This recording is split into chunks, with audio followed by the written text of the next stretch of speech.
अमृतम में आप सभी का स्वागत है। तो हम आ गए हैं भगवत गीता अध्याय 18 श्लोक क्रमांक 65।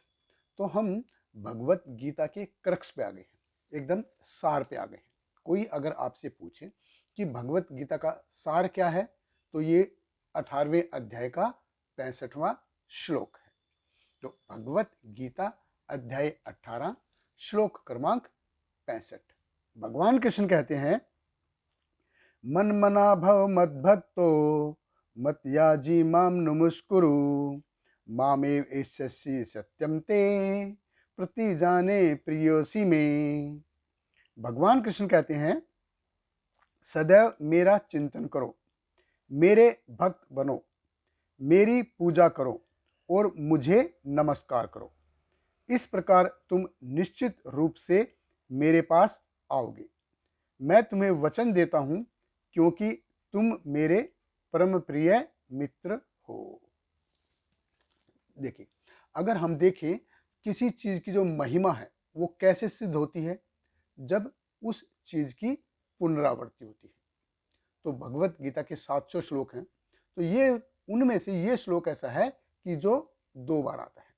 एक तो अध्याय 9 का जो 34वां श्लोक था, और एक ये 18वें अध्याय का ये वाला श्लोक 65वां श्लोक है। जो 34वां श्लोक था, जो वो क्या था, उसमें ही भगवान कृष्ण कहते हैं, मन मना भव मत भक्तो मत याजी माम नमस्कुरु मामेव एष्यसि युक्तम ए आत्मानम मत परायणा। तो पहली लाइन और यहाँ पे ही भगवान कृष्ण कह रहे हैं कि मन मना भव मत भक्तो मत याजी माम नमस्कुरु और मामेव एष्यसि। तो एक किस्म से देखें तो पूरा श्लोक वैसे ही फिर से रिपीट हो जाता है। तो भगवान कृष्ण कहते हैं कि मन मना, अपना मन मेरे को दे दो। अपना मन मेरे को, यानी कि अपना मन कैसे दें? हमेशा भगवान के बारे में सोचें। भगवान कहते हैं कि हमेशा मेरे बारे में सोचो। भव मत भक्तो, मेरे भक्त बनो। अभी भक्ति क्या है? भक्ति ऋषिकेण ऋषिकेश सेवनम भक्तिर उच्यते। जब हम इंद्रियों से, इंद्रियों के जो स्वामी हैं भगवान कृष्ण भगवान विष्णु, उसकी सेवा करते हैं तो वो कहलाती है भक्ति। बेसिकली भगवान कृष्ण कहना चाह रहे हैं कि अपनी इंद्रियों को, अपने शरीर को मेरी सेवा में लगाओ, अपने मन को भी मेरी सेवा में लगाओ। मद याजी, मेरी उपासना करो।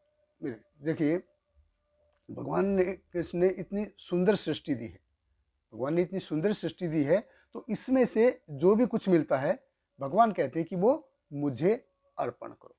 तो जैसे हम आरती करते हैं, धूप दिखाते हैं, दीप दिखाते हैं, पुष्प अर्पण करते हैं, अर्घ देते हैं, वस्त्र देते हैं, चामर करते हैं, मोर पंख करते हैं, भगवान का अभिषेक करते हैं, भगवान का श्रृंगार करते हैं, ऐसे मद याजी।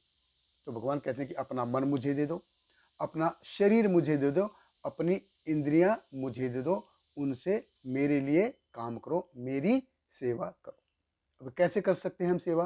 कि जैसे हम अपने लिए भोग बनाते हैं, हम भगवान के लिए, आज मैं भगवान के लिए क्या भोग बनाऊंगी या भगवान के लिए क्या भोग बनाऊंगा।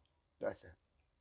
जब हम बाहर जाते हैं तो आज मैं भगवान के लिए क्या लेके आऊंगा। जैसे हम अपने लिए लाते हैं, हमारा राशन खत्म हो गया, हमारे चावल खत्म हो गए, चीनी खत्म हो गई, अब हमारे कपड़े पुराने हो गए हैं, दूसरे लेके आते हैं। तो जो हम अपने लिए करते हैं वही चीज़ भगवान के लिए भी करें। भगवान का क्या खत्म हो गया है, उनके कपड़े पुराने हो गए हैं, दूसरे लेके आते हैं, श्रृंगार करते हैं, उनका अभिषेक करते हैं, ऐसे हम भगवान की सेवा करते हैं। माम नमस्कुरु, भगवान कहते हैं कि मेरे को नमस्कार करो, मेरे सामने आकर मेरे को नमस्कार करो। दंड, जैसे लकड़ी होती है, दंड गिर जाता है, लकड़ी गिरती है, ऐसे लेट के मेरे सामने नमस्कार करो। तो अष्टांग नमस्कार होता है, और एक पंचांग जो कि स्त्रियों के लिए होता है, वो पंचांग नमस्कार होता है। तो ऐसे नमस्कार करो। तो जब हम मन मना भव मद भक्तो मद याजी माम नमस्कुरु ऐसे करते हैं तो होता क्या है? उससे क्या होगा? भगवान कृष्ण कह रहे हैं, मामेव एष्यसि सत्यम ते प्रतिजाने प्रियोसी, कि तुम ऐसा करने से मेरे पास आओ। सत्यम ते, मैं तुमसे ये सत्य कह रहा हूं। और जो 9वें अध्याय का जो 34वें श्लोक था, उसमें भी भगवान कृष्ण यही कहते हैं कि मामेव एष्यसि, मामेव एष्यसि युक्तमेव आत्मानं मत प्राण, कि तुम ऐसा करोगे तो मेरे पास आओगे। और यहाँ पे भी भगवान कृष्ण यही कह रहे कि मामेव एष्यसि, कि आप मेरे पास आओगे, सत्यम ते, मैं तुमसे ये सत्य कह रहा हूँ। तो ये, और भगवान कृष्ण को देखिए, पिछले श्लोक में जैसे बताया था कि भगवान कृष्ण को अपनी सेवा कराने का शौक नहीं है। पिछले श्लोक में भगवान ने क्या बोला था, ततो वक्ष्यामि ते हितम, कि मैं क्यों बता रहा हूं तुमको, ये आपकी भलाई के लिए बता रहा हूं। तो हमारी भलाई के लिए, देखिए भगवान को अपनी सेवा कराने का शौक नहीं है, नहीं, मतलब भगवान को हमारी जरूरत नहीं है, हमें भगवान की जरूरत है। ये हमारा काम, हमको भगवान की सेवा करनी चाहिए। तो ऐसे जो महाभारत में, जैसे B.R. चोपड़ा ने महाभारत के सीरियल में एक ये बताया था कि भगवत गीता का सार क्या है। तो उन्होंने क्या बताया था, कर्मण्येवाधिकारस्ते माँ फलेषु कदाचन, कि हे पार्थ, निष्काम कर्म के मार्ग पे जाओ, क्योंकि कर्म फल तुम्हारे वश में नहीं है, इसलिए केवल कर्म करो और फल की चिंता ना करो। तो ये उन्होंने भगवत गीता का सार बताया था। असल में भगवत गीता का सार वो नहीं थे, भगवत गीता का सार ये है, ये 18वें अध्याय का 65वां श्लोक, मन मना भव मत भक्तो मद याजी माम नमस्कुरु, मामेव एष्यसि सत्यम ते प्रतिजाने प्रियोसी में। तो ऐसे करके जब हम अपने आप को भगवान की सेवा में लगाते, तो ऐसे हम अपने आप को भगवान की सेवा में लगा सकते हैं और अगले जीवन की तैयारी भी कर सकते हैं। और इसका जो प्रत्यक्ष है कहाँ देखने को मिलता है हमको जब हनुमान जी की सेवा में देखने को लगता है, जो उन्होंने प्रभु रामचंद्र की सेवा में अपना जीवन जैसे लगाया। तो ब्रह्मचारी होते हुए भी वो जब सीता माता को खोजने के लिए लंका में जाते हैं, तो ब्रह्मचारी होते हुए भी हर एक वो शयन कक्ष में जाते हैं और उधर जाके ऐसे ढूंढते हैं, अरे ये कहीं ये सीता माता तो नहीं है, कहीं ये सीता माता तो नहीं है। वो ब्रह्मचारी होते हुए भी वो शयन कक्ष में ऐसे जाते हैं।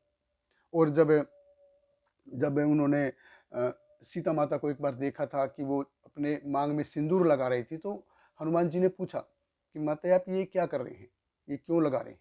तो सीता माता ने जवाब दिया कि मैं ये इससे प्रभु जो है प्रसन्न होते हैं।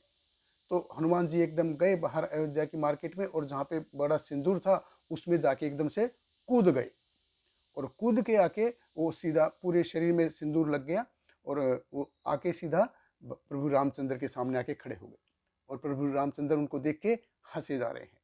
तो हनुमान जी खुश हो गए, अरे मतलब मेरे को देख के भगवान इतना खुश हो रहे हैं। तो प्रभु रामचंद्र ने बोला कि आपने ये क्या हाल बना रखा है भाई।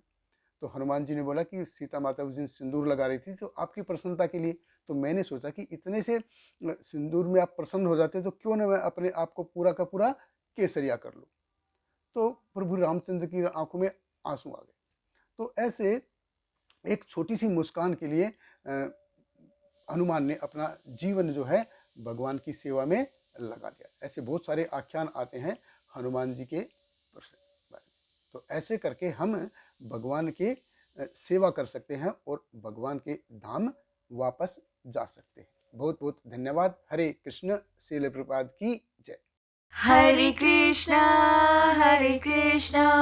कृष्ण कृष्ण हरे हरे, हरे रामा राम राम हरे हरे।